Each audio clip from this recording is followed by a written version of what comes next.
ప్రొద్దుటూరు నియోజకవర్గ ప్రజలు మొదలుకొని రాష్ట్ర వ్యాప్తంగా ఉండబడిన ప్రజలందరికీ వైఎస్ఆర్ కాంగ్రెస్ పార్టీ హృదయపూర్వకంగా నమస్కరిస్తూ,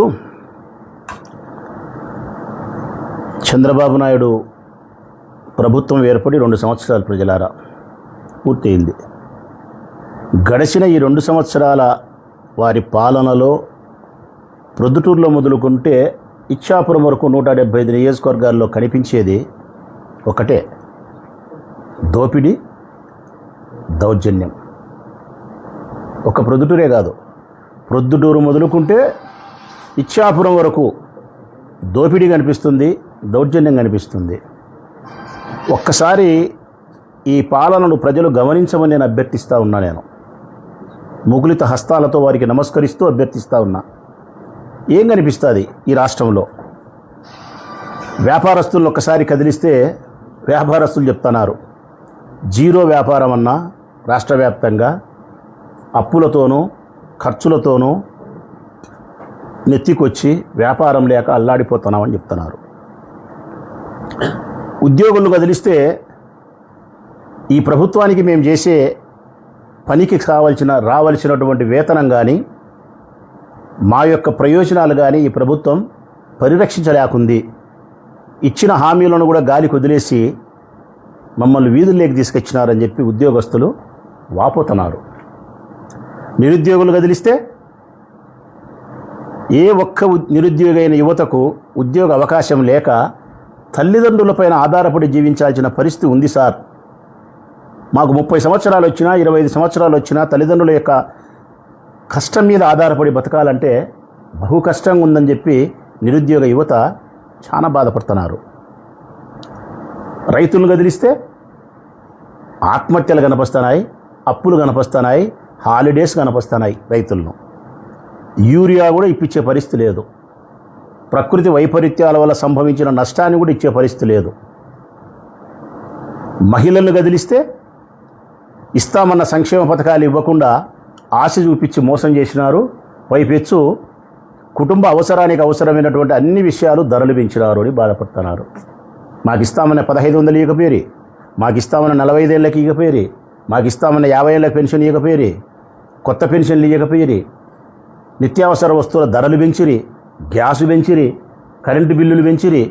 బ్రతికే భారం అయిపోతుంది కుటుంబాన్ని పోషించుకోవడం చెప్పి మహిళలు బాధపడుతున్నారు.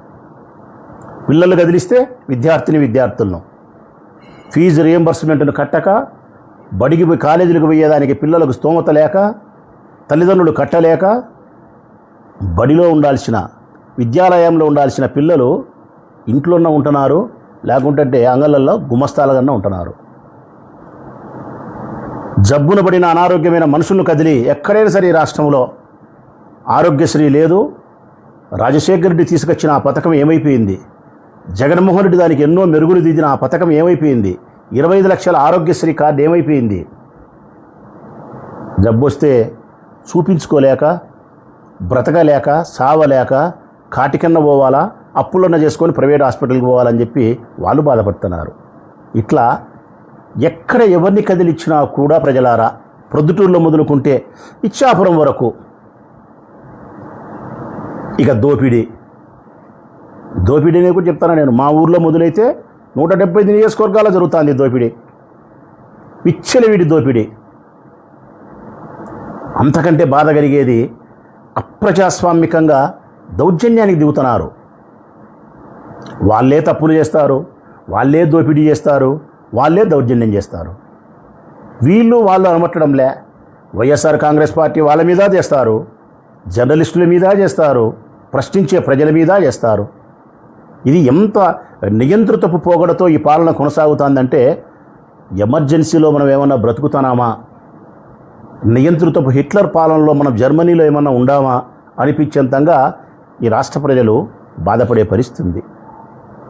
అదే సినారీలోనే, అదే మూసలో నుంచే వచ్చినదే ప్రొద్దుటూరు పాలకులు నంద్యాల వరదరాజరెడ్డి గారు, వారి కుమారుడు కొండారెడ్డి. ప్రజలారా, ఇది ప్రొద్దుటూరు ప్రజలు తెలుసుకోవాల్సిన ఆవశ్యకత ఉందని చెప్పి నేను మీ సోదరుడు రాచమల్లు మీకు విజ్ఞప్తి చేస్తున్నాడు నమస్కరించి.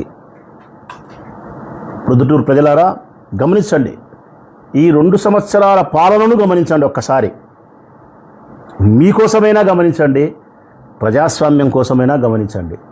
ఏం జరుగుతుంది ఈ ప్రొద్దుటూరులో 2 ఏళ్ల నుంచి? దోపిడీ జరుగుతుంది, దౌర్జన్యం జరుగుతుంది. దోపిడీ ఏం జరుగుతుంది ప్రజలారా? విచ్చలవిడిగా వాళ్ళ ఇష్టం వచ్చినట్టు ఇసుక అమ్ముకుంటున్నారు. రోజుకు 2 లక్షలు 3 లక్షలు కాదు, ఒక చౌడూరు ఏట్లోనే రోజుకి 20 లక్షలు 30 లక్షలు ఇసుక అమ్ముకున్నారు. ఎక్కడ పడితే అక్కడ ప్రొద్దుటూరులో వాళ్ళ ఇష్టానుసారంగా ఇసుక దోపిడీ జరుగుతుంది. పేదవారు తినాల్సినటువంటి చౌక దుకాణాలకు రావాల్సిన బియ్యము చౌక దుకాణానికే చేరకుండా గోడౌన్ నుంచే వాళ్ళ కౌన్సిలర్లు, వాళ్ళ మనుషులు, కొండారెడ్డి యొక్క ప్రధానమైన భాగస్థుడై మేజర్ భాగం ఆడు చేరుతుంది. బియ్యం దోపిడీ చేస్తున్నారు. నల్ల బజారు నుంచి విదేశాలకు పోతున్నాయి పేదవాళ్ళు తినాల్సిన బియ్యం. ప్రొద్దుటూరు నియోజకవర్గంలో మందు వీధి వీధికి, సందు సందుకు తెలుగుదేశం పార్టీకి సంబంధించిన వారే షాపులు తీసుకొని బెల్ట్ షాపులు అనే పదానికి కూడా దాటిపోయినారు. బెల్ట్ షాప్ అంటే కనీసం ఏదో గ్రామంలో ఒక షాప్, ఇప్పుడు అట్లా కూడా కాదు.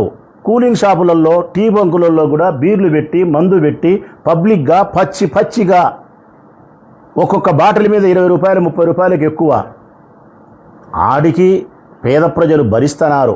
వారి రక్తాన్ని మీరు తాగుతుంటే కూడా ప్రొద్దుటూరులో. కానీ బాధ కలిగే అంశం ఏంటంటే, మందుకు ఎక్కువ అమ్ముతానెందుకు, మందుకు లెక్క తీసుకుంటాను ఎందుకంటే బాధ ఏంటంటే, నకిలీ మద్యాన్ని అమ్ముతున్నారు. నకిలీ మద్యాన్ని, ప్రాణాంతకమైనటువంటి ప్రాణాపాయమైనటువంటి మద్యాన్ని మీరు అమ్ముతుంటే కూడా ఇంతకంటే ఇంకా శోచనీయం ఏముంది? మేము బార్లు, బ్రాందీ షాపులు, జనసంచారము, మహిళలు ఉండే చోట, పిల్లలు ఉండే చోట మేము తీసేస్తే, సాయిబాబు గుడి దగ్గర వసంతపేటలో పెడతారు, వైఎంఆర్ కాలనీ మోట్లో మేము తీసేస్తే పెడతారు, ఆర్ట్స్ కాలేజీ రోడ్లో మేము తీసేస్తే పెడతారు. ఎక్కడ పడితే అక్కడ స్త్రీల యొక్క ఆత్మగౌరవానికి కానీ, వాళ్ళ భర్తల యొక్క ప్రాణం కోసం స్త్రీల యొక్క పుస్తులకు కానీ, మాంగళ్యానికి కానీ, లేకుంటే వాళ్ళ పిల్లల యొక్క భవిష్యత్తుకు తండ్రి బతికి ఉండాలనే కనీస ఇంగిత జ్ఞానం కూడా లేకుండా మనుషుల ప్రాణాలతో మీరు దోపిడీ చేస్తున్నారు. ప్రొద్దుటూరు నియోజకవర్గంలో జూదాలు, మేము మూత వేపిస్తే క్లబ్బులు ఈరోజు జార్జి క్లబ్ తెరుస్తారు. ఎక్కడ పడితే అక్కడ మంగతాయి ఆడిపిస్తున్నారు, ఎక్కడ పడితే అక్కడ రమ్మి ఆడిపిస్తున్నారు. చెప్పినాం మేము గతంలో కూడా, ఎక్కడ ఆడిపించేది కూడా చెప్పినాం, ఎవరెవరు ఆడిపించేది కూడా చెప్పినాం.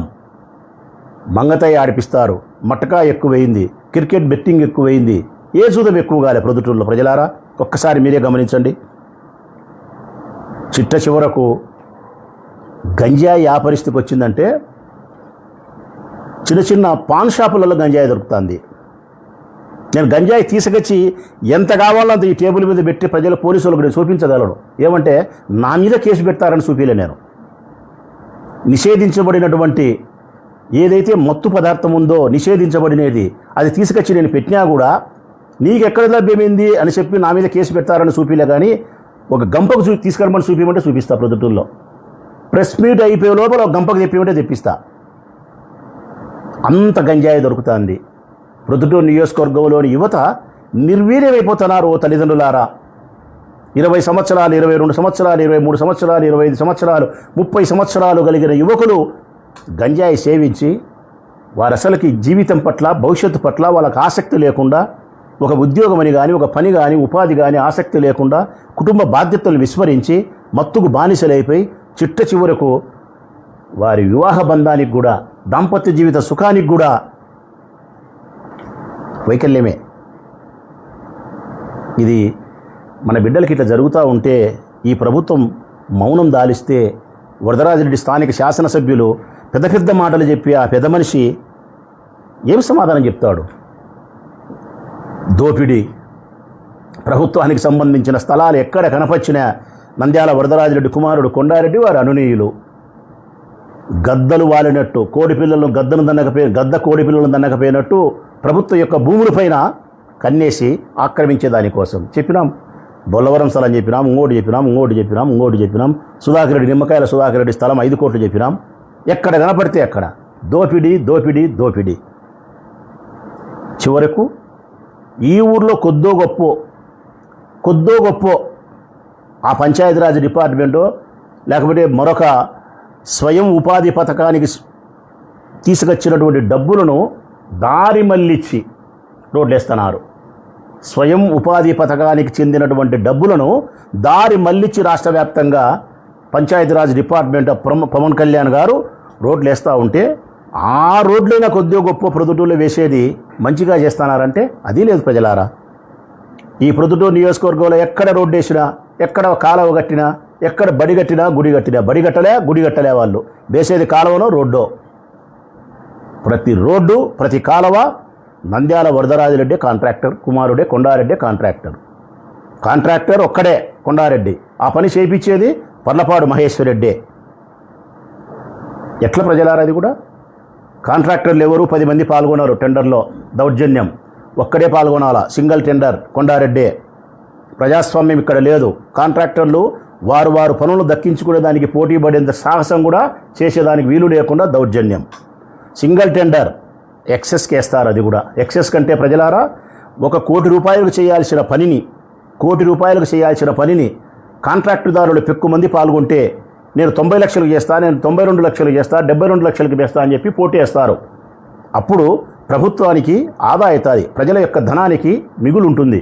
ఇక్కడ సింగిల్ టెండర్ అయినప్పుడు 1 కోటి రూపాయలు చేస్తా అనే పనిని కొండారెడ్డి ప్రొవిజన్, చట్టంలో ఉండబడిన ప్రొవిజన్ ఆధారంగా 1,05,00,000కు చేస్తానని చెప్పి సింగిల్ టెండర్ కాబట్టి పని తీసుకుంటాడు. అంటే ఒక 10% తక్కువ పోవాల్సిన 10 లక్షలను మిగిలించుకొని 5% ఎక్కువ వేసుకొని 5 లక్షలు తీసుకొని పని మొదలు పెట్టగదలికే 1 కోటి రూపాయల మీద 15-20 లక్షలు ఎక్కువ తీసుకుంటారు.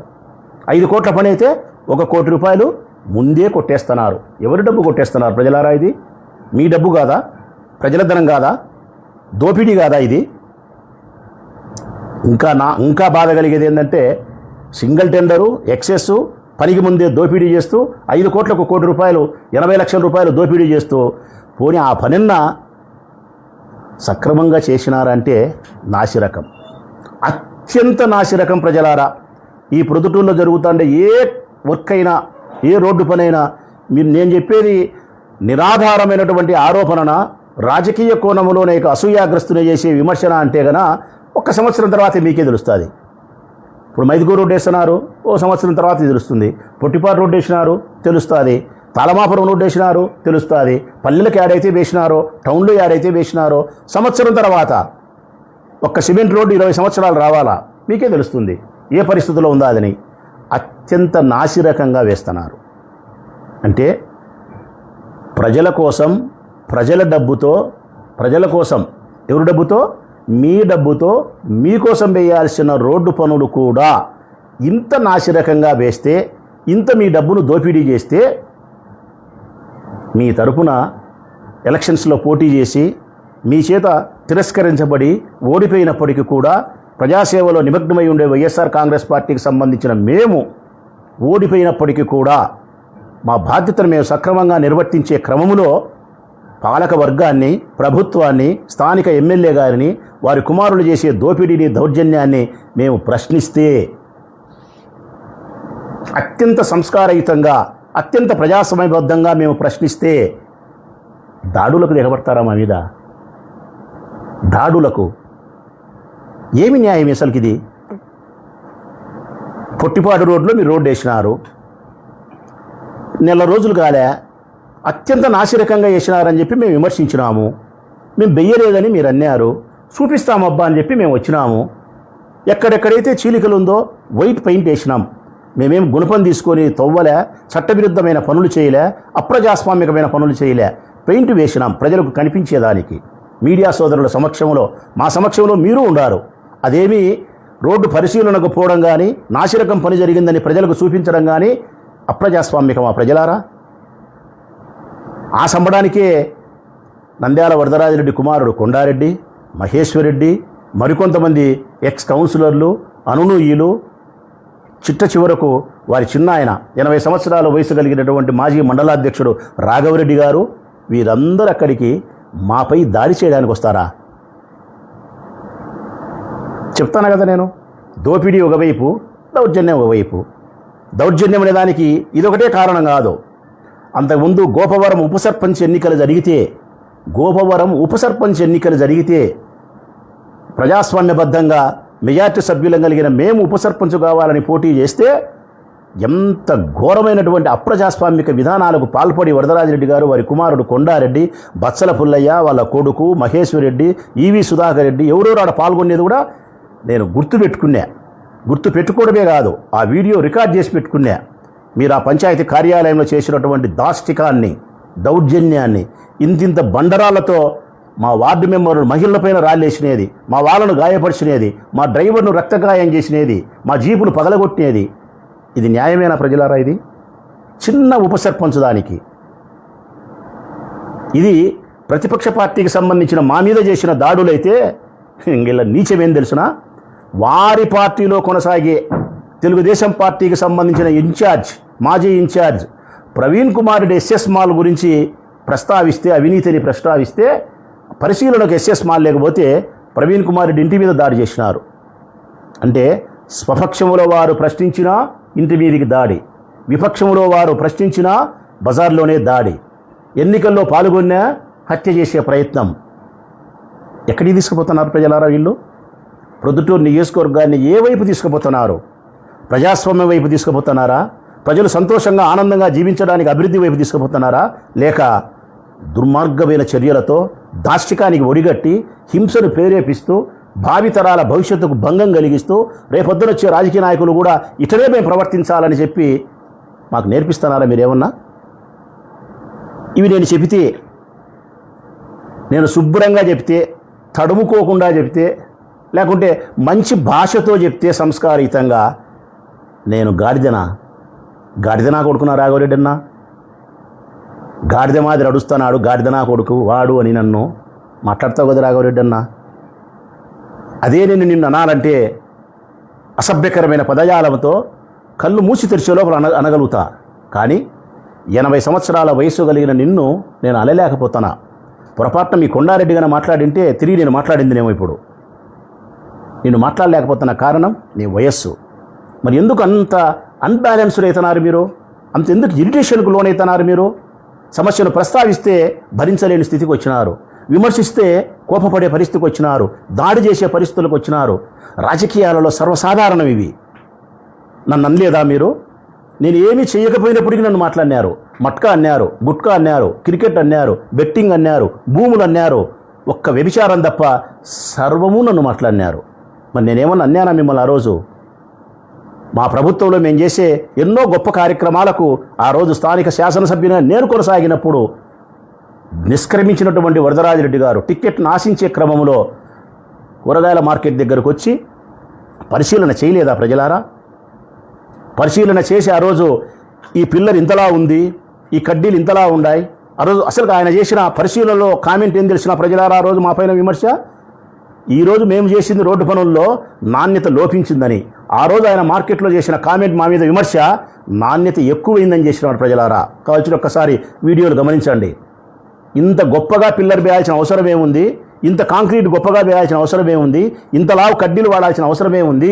అంటే ఒక 30 కోట్లకు చేయాల్సిన మార్కెట్ను దాదాపుగా 40 కోట్ల రూపాయల వరకు తీసుకుపోయి ఆ 10 కోట్ల రూపాయల మీద మీరు ఆదాయాన్ని పొందడానికి ఇంత నాణ్యత పెంచినారా అని విమర్శ చేసినాడు. ఇది ఎంత వితండవాదం! ఆ రోజు మేము పోలీసులు పంపినామా ప్రజలారా? లేకుంటే నా బామర్దిని ఏమైనా పంపినాను అక్కడికి? వరదరాజిరెడ్డి అక్కడ పరిశీలనకు వస్తున్నాడు, మన ప్రభుత్వం ఉంది, మనం పని చేస్తున్నాం, అతనెవరు మన వర్కులోకి వచ్చి పరిశీలన చేయడానికి? పో బంగారెడ్డి అడ్డుకోపని చెప్పి నా బామర్దులు ఏమైనా పంపిండినా? మా వైఎస్ఆర్ కాంగ్రెస్ పార్టీ నాయకులు పంపిండినా? పెద్ద ఆయన మరి ఎందుకు నీ కొడుకు దాడులకు తెగబడుతున్నాడు? ఎందుకు నీ తమ్ముడు దాడికి వస్తున్నాడు? ఎస్ఎస్ మాల్ను పరిశీలనకు పోతే ఏమి మీ బాధ? పోనీలే, మీ మీద ఒక అవినీతి ఆరోపణ వచ్చింది, అతను పరిశీలనకు పోతున్నాడు, సంబంధించిన డిఎఫ్ఓలు అధికారులు వస్తున్నారు, పరిశీలనకు వస్తావా అని చెప్పి 100 మంది ఇళ్ల మీదకి పోయి దాడి చేస్తారా? ఒకవేళ ఆ రోజు వాళ్ళ 20 మంది 30 మందిని తిరిగి రాళ్ళు వేయకపోతే గన మీలో ఉండే ఆకతాయిలు పనికిమాలటోళ్ళు ఇండ్లేకు దూరి పిల్లో జల్లో మహిళలో ఎవరైనా ఉంటే కొట్టో తిట్టో చీరబట్టి లాగి ఉంటే అది ఎంత దూరం పోతుంది? నిన్న కూడా పోలీసులు లేకపోతే గొడవ జరగదా పెద్దాయన? పోలీసులు లేకపోతే నిన్న గొడవ జరగదా? మీరు ఒక 20 మంది ఉన్నారు, మేము ఒక 40 మంది ఉన్నాం. ఎవరో ఒకరు ఆకతాయివాడో పనికిమాలినవాడో మీ సైడో మా సైడో చిన్నపిల్లోడో పెద్ద పిల్లోడో ఒక కేక వేసి ఒరే కొడక అని ఏదో ఒకటి అంటే మీరు మేము కొట్టుకుంటే ఆ కొట్టుకుండే సందర్భంలో చనిపోతే నా బామర్ది చనిపోవచ్చు, నీ కొడుకు చనిపోవచ్చు, పెద్ద అయినా వేరే వాళ్ళు వద్దులే, వేరే వాళ్ళని అనలేను. నా బామర్ది బంగారెడ్డి చనిపోవచ్చు ఆ దాడిలో, నీ కొడుకు కొండారెడ్డి చనిపోవచ్చు. నా బావమర్ది బంగారెడ్డి చనిపోతే ఎంత నేను బాధపడతానో, నీ కొడుకు కొండారెడ్డి చనిపోయినా కూడా దైవసాక్షిగా అంతే బాధిస్తా పెద్ద ఆయన, నేను ఇంతే బాధిస్తా. ఈశ్వరుడు సాక్షిగా చెప్తానా, బాధపడతా నేను నీ కొడుకు చనిపోయినా కూడా. కారణం ఒట్టి పుణ్యానికి అనవసరంగా అప్రజాస్వామికంగా ఏంటి ఈ చర్యలు? దేనికి ఏం సాధించాలని మీరు చేస్తున్నారు? శాశ్వతంగా మీరే ఉంటారా ఏమన్నా ఎమ్మెల్యేగా? అది తెలుసు నీకు. 25 ఏళ్ళు ఎమ్మెల్యేగా ఉన్నావు, ఓడిపోయినావు 2 సార్లు. 15 ఏళ్ళు రాజకీయాలకు దూరంగా ఉన్నావు, ఇప్పుడు మళ్ళీ గెలిచినావు. అంటే దీన్ని బట్టి ఏమర్థం చేసుకోవాలా మనం? గెలుస్తాము, ఓడుతాము. 10-15 సంవత్సరాలు పదవికి దూరం ఉంటాం, మళ్ళీ సందర్భం వచ్చినప్పుడు అవకాశం వస్తుంది. అంటే ఎవరికీ పదవి శాశ్వతం కాదు, ఎవరికీ గెలుపు శాశ్వతం కాదు. ఎవరు కూడా దౌర్జన్యానికి పాల్పడాల్సిన అవసరం ఇందులో లేదు. ఇదిగో తోటకూర అంటే అదిగో పుల్లగూర అనే కాలం. నీవు సంస్కారయుతంగా గౌరవంగా నా పట్ల ప్రవర్తిస్తే, మా పార్టీ వాళ్ళ పట్ల ప్రవర్తిస్తే, మేము కూడా మీ పట్ల అట్టే ప్రవర్తిస్తాం కదా. 19 నుంచి 24 వరకు మేము గౌరవంగా ప్రవర్తించలేదా? మేము 19 నుంచి 24 వరకు ముక్తారు చెప్పమను, సుధాకర్ రెడ్డి చెప్పమను, ఒక్క కేసు ఉందా మీ మీద? ముక్తార్ భయ్యా, ఈవి సుధాకర్ రెడ్డి సార్, ఒక్క కేసు. వరదరాజిరెడ్డి అంటే రాజకీయాల్లో లేడు, మీరున్నారు. ఒక్కరోజన్నా మీ మీద కేసులు పెట్టినామా మేము? ఒక్కరోజన్నా మీ ఇళ్లపైన దాడులకు వచ్చినామా? మీ చిన్న సితగా మనసుల్ని బెదిరించినామా? ఈరోజు దౌర్జన్యం ప్రజలారా, నేను 3-4 సంఘటనలే చెప్పినా. ఇంకా వాళ్ళ మనసులు చేసేదైతే ఎన్నో, వెలుగులోకి వచ్చేటి ఎన్నో, వెలుగులోకి రానేటి ఎన్నో. ఖలీల్ అనే వాళ్ళ మాజీ కౌన్సిలరు ఎన్ని చేస్తున్నాడో దాడులు, ఇంకా వాళ్ళ పేర్లు చెప్తా పోతే ఎన్నుండాయో నేను చెప్పలేను. ఈ పేపర్ మీడియా ముందర సమయం చాలా అవుతుంది. ఇవన్నీ ప్రజలు గమనించమని కోరుతా ఉన్నా. వరదరాజిరెడ్డి గారికి ఏం చెప్పబోతానా అంటే గన, కళ్ళు లేని ధృతరాష్ట్రుడు అత్యంత ప్రేమను దుర్యోధను పట్ల చూపించి కురుక్షేత్ర యుద్ధానికి కారణమై మొత్తం 100 మంది కొడుకులను కోల్పోయినాడు. ఇక్కడ నీకు కళ్ళు ఉండి నీ కుమారుడు చేసే దాష్టికాన్ని, దోపిడీని, దౌర్జన్యాన్ని చూస్తూ నీ మనసు అంగీకరించి నీ కొడుకు యొక్క సంతోషం కోసం, నీ కొడుకు యొక్క ధనార్జన కోసం నువ్వు గ్రీన్ సిగ్నల్ ఇస్తానావు చూడి, ఇది మంచి పద్ధతి కాదు. నీ మాట కట్టుబడి ఉండు. నువ్వు గతంలో ఎన్నోసార్లు చెప్పేవాని కదా, నేను సింగిల్ టెండర్ ఒప్పుకోను, ఎక్సెస్ వేస్తే ఒప్పుకోను, ప్రజాధనాన్ని దోపిడీ చేస్తే ఒప్పుకోను, ప్రభుత్వ ఖజానాకు నష్టం వస్తే ఒప్పుకోను, నాసిరకంగా పనిచేస్తే నేను పిటిషన్ పెడతా, విజిలెన్స్ ఎంక్వైరీ చేపిస్తా, బిల్లులు రాకుండా ఆపుతా. నేను చాలా ప్రజాస్వామ్యబద్ధంగా జీవించే మనిషిని. నా కుటుంబాన్ని ఎప్పుడు ఎవరు అడిగినా కూడా ఈ ప్రొద్దుటూరు ప్రజలే చెప్తారు రాచమల్లు అని చెప్పి అంత గొప్పగా చెప్తున్నావు కదా. మరి ఇప్పుడు నేను ప్రశ్నిస్తూ ఉన్నా, నేను ఇసుక అమ్మలేదా అని అడుగుతానా? సమాధానం చెప్పు. విచ్చలవిడిగా మందు అమ్మలేదా అని అడుగుతానా? సమాధానం చెప్పు.